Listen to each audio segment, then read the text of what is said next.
ಓಂ ಸಾಯಿರಾಮ್. ಶಿರಡಿವಾಸಾಯ ವಿದ್ಮಯೇ ಸಚ್ಚಿದಾನಂದಾಯ ಧೀಮಹಿ ತನ್ನೋ ಸಾಯಿ ಪ್ರಚೋದಯಾತ್. ಸಾಯಿ ಸಚ್ಚರಿತೆ ಭಾಗ 2. ಕೃತಿ ಬರೆಯುವ ಉದ್ದೇಶ. ಮೊದಲ ಅಧ್ಯಾಯದಲ್ಲಿ ಗೋಧಿಯನ್ನು ಪುಡಿಮಾಡಿ ಹಿಟ್ಟನ್ನು ಗ್ರಾಮದ ಹೊರವಲಯದಲ್ಲಿ ಎಸೆದು ಕಾಲರಾ ಸಾಂಕ್ರಾಮಿಕ ರೋಗವನ್ನು ತಡೆಗಟ್ಟಿ ನಾಶಪಡಿಸಿದ ಸಾಯಿಬಾಬಾರವರ ಪವಾಡವನ್ನು ನಾನು ವಿವರಿಸಿದ್ದೇನೆ.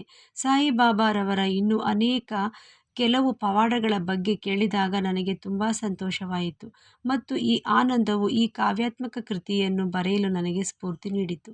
ಈ ಮಹಾ ಪವಾಡಗಳ ವಿವರಣೆಯು ಬಾಬಾರ ಭಕ್ತರಿಗೆ ಆಸಕ್ತಿದಾಯಕ ಮತ್ತು ಬೋಧಪ್ರದವಾಗಿರುತ್ತದೆ ಮತ್ತು ಅವರ ಪಾಪಗಳನ್ನು ನಾಶಪಡಿಸುತ್ತದೆ ಎಂದು ನಾನು ಭಾವಿಸಿದೆ. ಹಾಗಾಗಿ ನಾನು ಸಾಯಿಬಾಬಾರವರ ಪವಿತ್ರ ಜೀವನ ಮತ್ತು ಬೋಧನೆಗಳ ಬಗ್ಗೆ ಬರೆಯಲು ಪ್ರಾರಂಭಿಸಿದೆ. ನಂತರ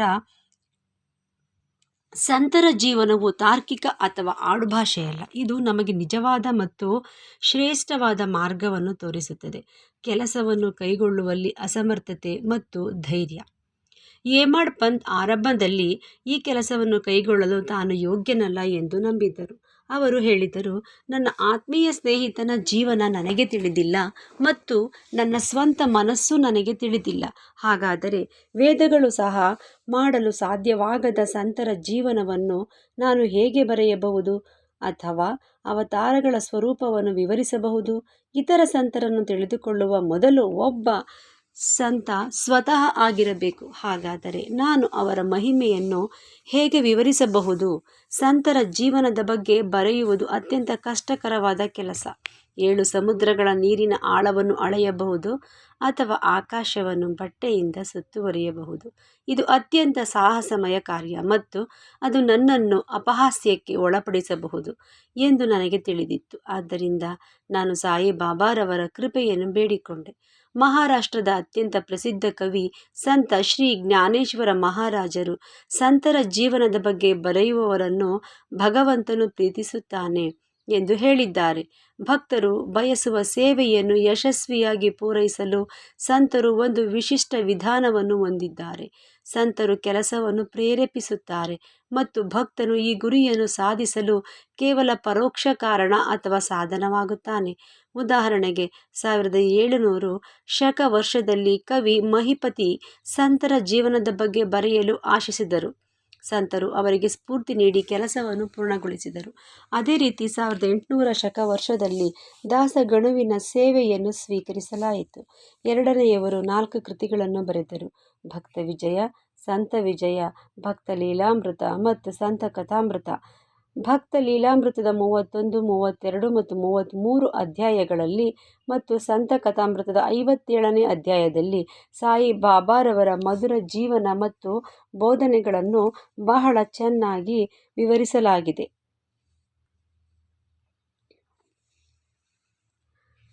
ಸಂತರ ಬಗ್ಗೆ 1800 ಶಕ ವರ್ಷದಲ್ಲಿ ದಾಸಗಣುವಿನ ಸೇವೆಯನ್ನು ಸ್ವೀಕರಿಸಲಾಯಿತು ಮತ್ತು ಬೋಧನೆಗಳನ್ನು ಬಹಳ ಚೆನ್ನಾಗಿ ಚಿತ್ರಿಸಲಾಗಿದೆ. ಇವುಗಳನ್ನು ಸಾಯಿ ಲೀಲಾ ಪತ್ರಿಕೆಯಲ್ಲಿ ಪ್ರತ್ಯೇಕವಾಗಿ ಪ್ರಕಟಿಸಲಾಗಿದೆ. ಓದುಗರು ಈ ಅಧ್ಯಾಯಗಳನ್ನು ಓದಲು ವಿನಂತಿಸಲಾಗಿದೆ.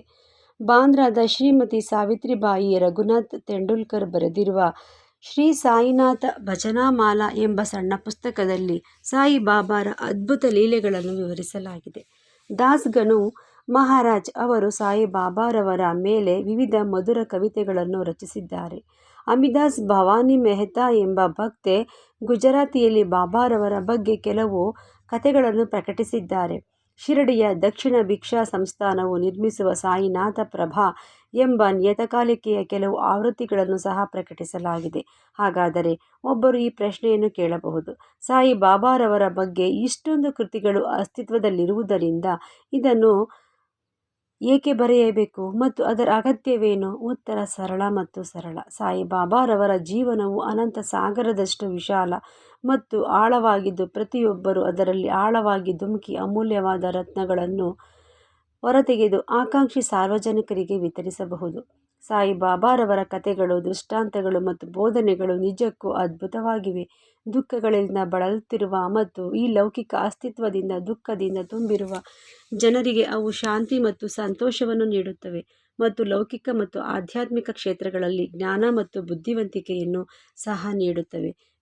ವೇದಗಳಂತೆಯೇ ಆಸಕ್ತಿದಾಯಕ ಮತ್ತು ಬೋಧಪ್ರದವಾಗಿರುವ ಸಾಯಿಬಾಬಾರವರ ಈ ಬೋಧನೆಗಳನ್ನು ಆಲಿಸಿ ಧ್ಯಾನಿಸಿದರೆ ಭಕ್ತರು ಅವರು ಬಯಸುವುದನ್ನು ಪಡೆಯುತ್ತಾರೆ. ಬ್ರಹ್ಮನೊಂದಿಗೆ ಐಕ್ಯತೆ, 8 ಪಟ್ಟು ಯೋಗದಲ್ಲಿ ಪಾಂಡಿತ್ಯ, ಧ್ಯಾನದ ಆನಂದ ಇತ್ಯಾದಿ. ಆದ್ದರಿಂದ ನಾನು ಈ ಕಥೆಗಳನ್ನು ಸಂಕಲಿಸಬೇಕು ಮತ್ತು ಅದು ನನ್ನ ಅತ್ಯುತ್ತಮ ಸೇವೆ ಎಂದು ಭಾವಿಸಿದೆ. ಸಾಯಿಬಾಬಾರವರ ದರ್ಶನದಿಂದ ಆಶೀರ್ವದಿಸಲ್ಪಟ್ಟ ಕಣ್ಣುಗಳನ್ನು ಹೊಂದಿರದ ಸರಳ ಆತ್ಮಗಳಿಗೆ ಈ ಸಂಗ್ರಹವು ತುಂಬ ಸಂತೋಷಕರವಾಗಿರುತ್ತದೆ.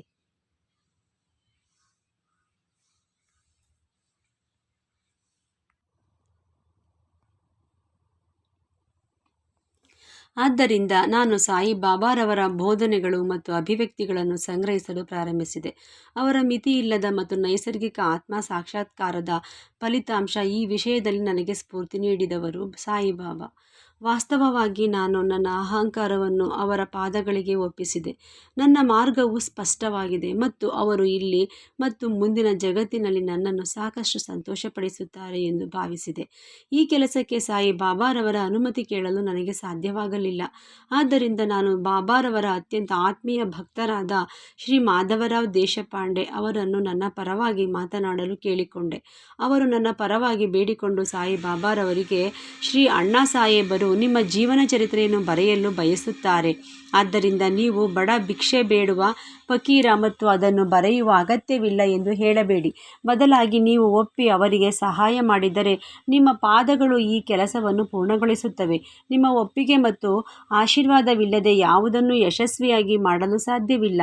ಈ ವಿನಂತಿಯನ್ನು ಕೇಳಿದ ಸಾಯಿಬಾಬಾರವರು ಭಾವುಕರಾಗಿ ತಮ್ಮ ಉದಿಯನ್ನು ನನಗೆ ನೀಡಿ ಆಶೀರ್ವದಿಸಿದರು ಮತ್ತು ತಮ್ಮ ವರದಾನ ಹಸ್ತವನ್ನು ನನ್ನ ತಲೆಯ ಮೇಲೆ ಇಟ್ಟು, ಅವನು ನನ್ನ ಕಥೆಗಳು ಮತ್ತು ಅನುಭವಗಳ ಸಂಗ್ರಹವನ್ನು ಮಾಡಿ ಟಿಪ್ಪಣಿಗಳು ಮತ್ತು ಜ್ಞಾಪಕ ಪತ್ರಗಳನ್ನು ಇಟ್ಟುಕೊಳ್ಳಲಿ. ನಾನು ಅವನಿಗೆ ಸಹಾಯ ಮಾಡುತ್ತೇನೆ. ಅವನು ಕೇವಲ ಬಾಹ್ಯ ಸಾಧನ. ನಾನೇ ನನ್ನ ಆತ್ಮಚರಿತ್ರೆಯನ್ನು ಬರೆದು ನನ್ನ ಭಕ್ತರ ಆಸೆಗಳನ್ನು ಪೂರೈಸುತ್ತೇನೆ. ಅವನು ತನ್ನ ಅಹಂಕಾರವನ್ನು ತೊಡೆದುಹಾಕಿ ಅದನ್ನು ನನ್ನ ಪಾದಗಳಿಗೆ ಅರ್ಪಿಸಬೇಕು. ಜೀವನದಲ್ಲಿ ಈ ರೀತಿ ವರ್ತಿಸುವವನಿಗೆ ನಾನು ಹೆಚ್ಚು ಸಹಾಯ ಮಾಡುತ್ತೇನೆ ಮತ್ತು ನನ್ನ ಜೀವನ ಕಥೆಗಳ ಬಗ್ಗೆ ನಾನು ಅವನ ಮನೆಯಲ್ಲಿ ಸಾಧ್ಯವಿರುವ ಎಲ್ಲ ರೀತಿಯಲ್ಲಿ ಅವನಿಗೆ ಸೇವೆ ಸಲ್ಲಿಸುತ್ತೇನೆ. ಅವನ ಅಹಂಕಾರ ಸಂಪೂರ್ಣವಾಗಿ ನಾಶವಾದಾಗ ಮತ್ತು ಅದರ ಯಾವುದೇ ಕುರುಹು ಉಳಿದಿಲ್ಲ, ನಾನು ಅವನೊಳಗೆ ಪ್ರವೇಶಿಸಿ ನನ್ನ ಸ್ವಂತ ಜೀವನದ ಬಗ್ಗೆ ಬರೆಯುತ್ತೇನೆ. ನನ್ನ ಕಥೆಗಳು ಮತ್ತು ಬೋಧನೆಗಳನ್ನು ಕೇಳುವುದರಿಂದ ಭಕ್ತರ ಹೃದಯಗಳಲ್ಲಿ ನಂಬಿಕೆ ಉಂಟಾಗುತ್ತದೆ ಮತ್ತು ಅವರು ಸುಲಭವಾಗಿ ಆತ್ಮ ಸಾಕ್ಷಾತ್ಕಾರ ಮತ್ತು ಆನಂದವನ್ನು ಪಡೆಯುತ್ತಾರೆ. ಒಬ್ಬರ ಸ್ವಂತ ದೃಷ್ಟಿಕೋನವನ್ನು ಸ್ಥಾಪಿಸುವ ಯಾವುದೇ ಹಠ, ಇತರರ ಅಭಿಪ್ರಾಯಗಳನ್ನು ನಿರಾಕರಿಸುವ ಪ್ರಯತ್ನ ಮತ್ತು ಯಾವುದೇ ವಿಷಯದ ಸಾಧಕ ಬಾಧಕಗಳ ಚರ್ಚೆಗಳು ಇರಬಾರದು. ಚರ್ಚೆ ಎಂಬ ಪದವು ನನಗೆ ಹೇಮತ್ ಪಂತ್ ಎಂಬ ಬಿರುದನ್ನು ಪಡೆದ ಹಿಂದಿನ ಕಥೆಯನ್ನು ವಿವರಿಸುವ ನನ್ನ ಭರವಸೆಯನ್ನು ನೆನಪಿಸಿತು. ಈಗ ನಾನು ಈ ಕಥೆಯನ್ನು ಹೇಳುತ್ತೇನೆ. ನಾನು ಕಾಕಾ ಸಾಹೇಬ್ ದೀಕ್ಷಿತ್ ಮತ್ತು ನಾನಾ ಸಾಹೇಬ್ ಚಂದೋರ್ಕರ್ ಅವರೊಂದಿಗೆ ತುಂಬ ಸ್ನೇಹಪರನಾಗಿದ್ದೆ.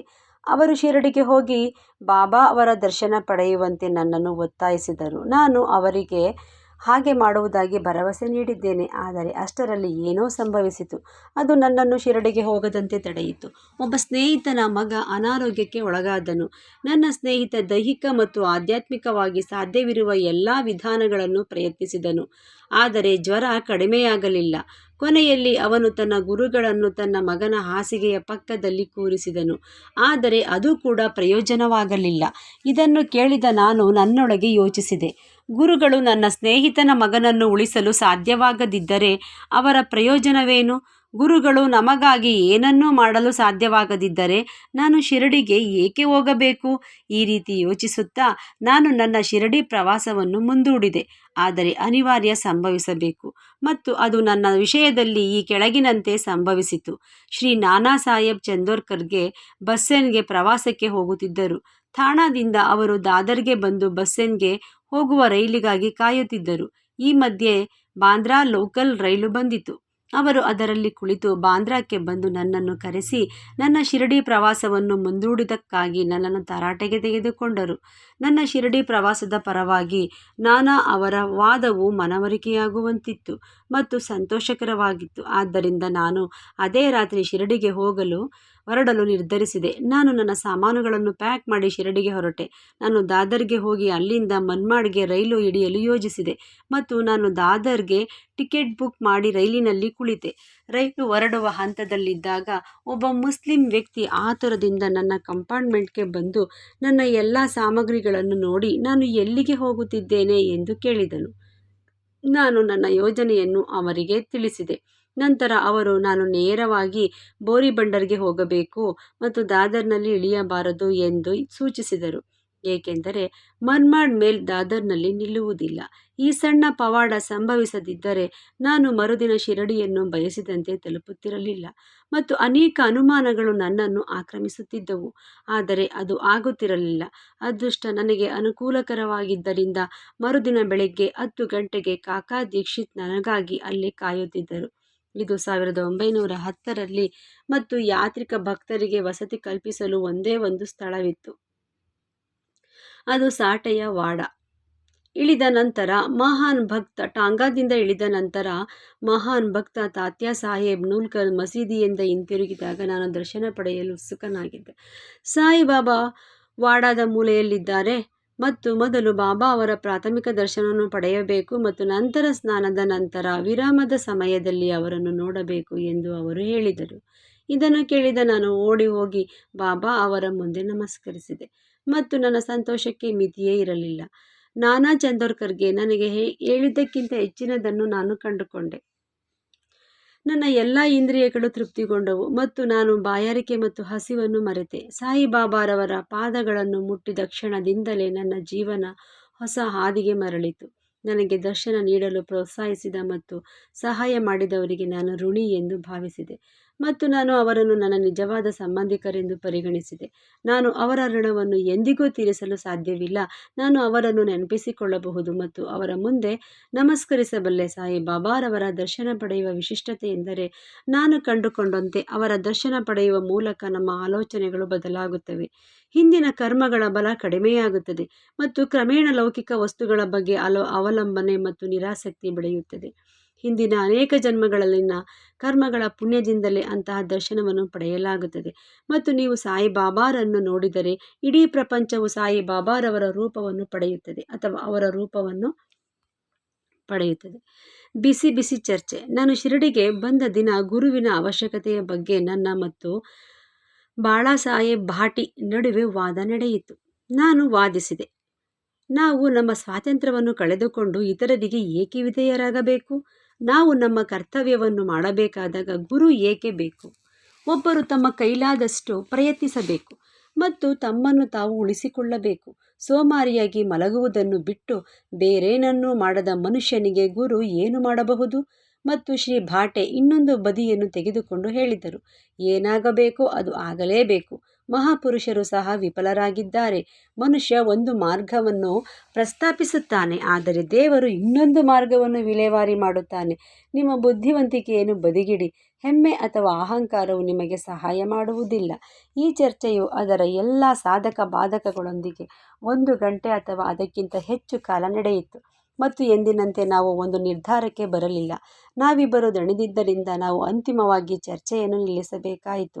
ಇದರ ಒಟ್ಟು ಫಲಿತಾಂಶವೆಂದರೆ ನಾನು ನನ್ನ ಮನಸ್ಸಿನ ಶಾಂತಿಯನ್ನು ಕಳೆದುಕೊಂಡೆ ಮತ್ತು ಬಲವಾದ ದೇಹ ಪ್ರಜ್ಞೆ ಮತ್ತು ಅಹಂಕಾರ ಇಲ್ಲದಿದ್ದರೆ ಯಾವುದೇ ವಾದವಿಲ್ಲ ಎಂದು ಕಂಡುಕೊಂಡೆ.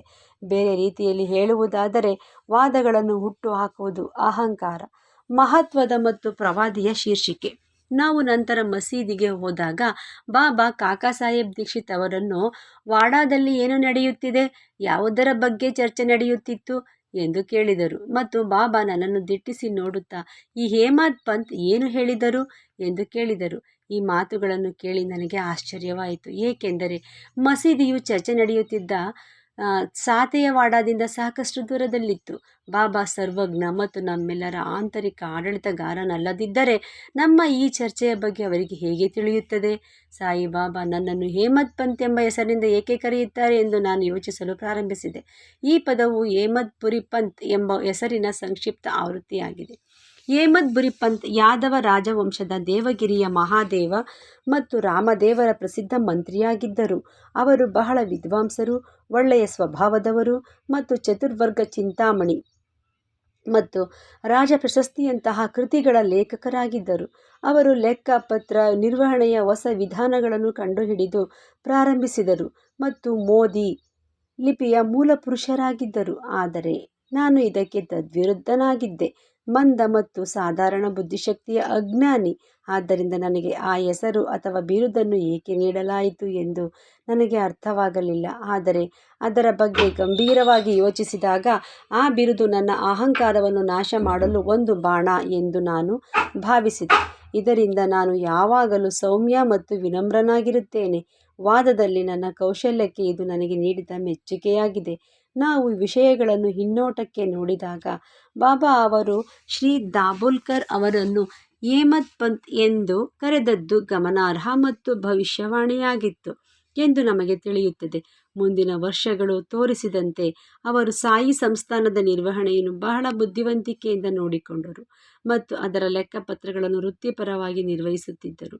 ಅವರು ಜ್ಞಾನ, ಭಕ್ತಿ, ನಿರಾಸಕ್ತಿ, ಸ್ವಯಂ ಶರಣಾಗತಿ ಮತ್ತು ಆತ್ಮಸಾಕ್ಷಾತ್ಕಾರದಂತಹ ಪ್ರಮುಖ ಆಧ್ಯಾತ್ಮಿಕ ವಿಷಯಗಳನ್ನು ನಿರ್ವಹಿಸುವ ಸಾಯಿ ಸಚ್ಚರಿತ್ರೆಯಂತಹ ಉತ್ತಮ ಕೃತಿಯ ಲೇಖಕರು ಆಗಿದ್ದರು. ಗುರುವಿನ ಅವಶ್ಯಕತೆಯ ಬಗ್ಗೆ ಈ ವಿಷಯದ ಬಗ್ಗೆ ಬಾಬಾ ಏನು ಹೇಳಿದರು ಎಂಬುದರ ಕುರಿತು ಹೇಮತ್ ಪಂತ್ ಯಾವುದೇ ಟಿಪ್ಪಣಿ ಅಥವಾ ಜ್ಞಾಪಕ ಪತ್ರವನ್ನು ಬರೆದಿಲ್ಲ. ಆದರೆ ಕಾಕಾ ಸಾಹೇಬ್ ದೀಕ್ಷಿತ್ ಈ ವಿಷಯದ ಬಗ್ಗೆ ತಮ್ಮ ಟಿಪ್ಪಣಿಗಳನ್ನು ಪ್ರಕಟಿಸಿದ್ದಾರೆ. ಹೇಮತ್ ಪಂತ್ ಸಾಯಿಬಾಬಾ ಅವರನ್ನು ಮೊದಲ ಬಾರಿಗೆ ಭೇಟಿಯಾದ ಮರುದಿನ ಕಾಕಾ ಸಾಹೇಬ್ ಬಾಬಾ ಅವರ ಬಳಿಗೆ ಹೋಗಿ ಶಿರಡಿಯನ್ನು ಬಿಡಬೇಕೆ ಎಂದು ಕೇಳಿದರು. ಬಾಬಾ ಹೌದು ಎಂದು ಹೇಳಿದರು. ಆಗ ಯಾರೋ ಕೇಳಿದರು, ಬಾಬಾ ಅವರು ಎಲ್ಲಿಗೆ ಹೋಗಬೇಕು? ಬಾಬಾ ಎತ್ತರಕ್ಕೆ ಎಂದು ಉತ್ತರಿಸಿದರು. ಆಗ ಆ ವ್ಯಕ್ತಿ ಅಲ್ಲಿಗೆ ಹೋಗುವ ದಾರಿ ಹೇಗಿದೆ ಎಂದು ಕೇಳಿದರು. ಬಾಬಾ ಅಲ್ಲಿಗೆ ಹೋಗುವ ದಾರಿ ಹಲವು ಮಾರ್ಗಗಳಿವೆ. ಇಲ್ಲಿಂದಲೂ ಒಂದು ಮಾರ್ಗವಿದೆ. ಇಲ್ಲಿಂದ ಪ್ರಾರಂಭವಾಗುವ ದಾರಿ ಕಷ್ಟಕರವಾಗಿದೆ. ದಾರಿಯಲ್ಲಿ ಕಾಡಿನಲ್ಲಿ ಹುಲಿಗಳು ಮತ್ತು ತೋಳಗಳಿವೆ. ನಂತರ ಕಾಕಾ ಸಾಹೇಬ್ ಕೇಳಿದರು, ಆದರೆ ಬಾಬಾ ನಾವು ನಮ್ಮೊಂದಿಗೆ ಮಾರ್ಗದರ್ಶಿಯನ್ನು ತೆಗೆದುಕೊಂಡರೆ ಏನು? ಬಾಬಾ ಉತ್ತರಿಸಿದರು, ಹಾಗಾದರೆ ಯಾವುದೇ ತೊಂದರೆ ಇಲ್ಲ. ಮಾರ್ಗದರ್ಶಿ ನಿಮ್ಮನ್ನು ನೇರವಾಗಿ ನಿಮ್ಮ ಗಮ್ಯಸ್ಥಾನಕ್ಕೆ ಕರೆದೊಯ್ಯುತ್ತದೆ. ದಾರಿಯಲ್ಲಿ ತೋಳಗಳು, ಹುಲಿಗಳು ಮತ್ತು ಹಳ್ಳಗಳನ್ನು ತಪ್ಪಿಸುತ್ತದೆ. ಮಾರ್ಗದರ್ಶಿ ಇಲ್ಲದಿದ್ದರೆ ನೀವು ಕಾಡಿನಲ್ಲಿ ಕಳೆದು ಹೋಗುವ ಅಥವಾ ಹಳ್ಳಿಗಳಿಗೆ ಬೀಳುವ ಅಪಾಯವಿದೆ. ಈ ಸಂದರ್ಭದಲ್ಲಿ ಶ್ರೀ ದಾಬೋಲ್ಕರ್ ಉಪಸ್ಥಿತರಿದ್ದರು ಮತ್ತು ಗುರುಗಳು ಅಗತ್ಯವಿದೆಯೇ ಎಂಬ ಪ್ರಶ್ನೆಗೆ ಬಾಬಾ ನೀಡಿದ ಉತ್ತರ ಇದು ಎಂದು ಅವರು ಭಾವಿಸಿದರು.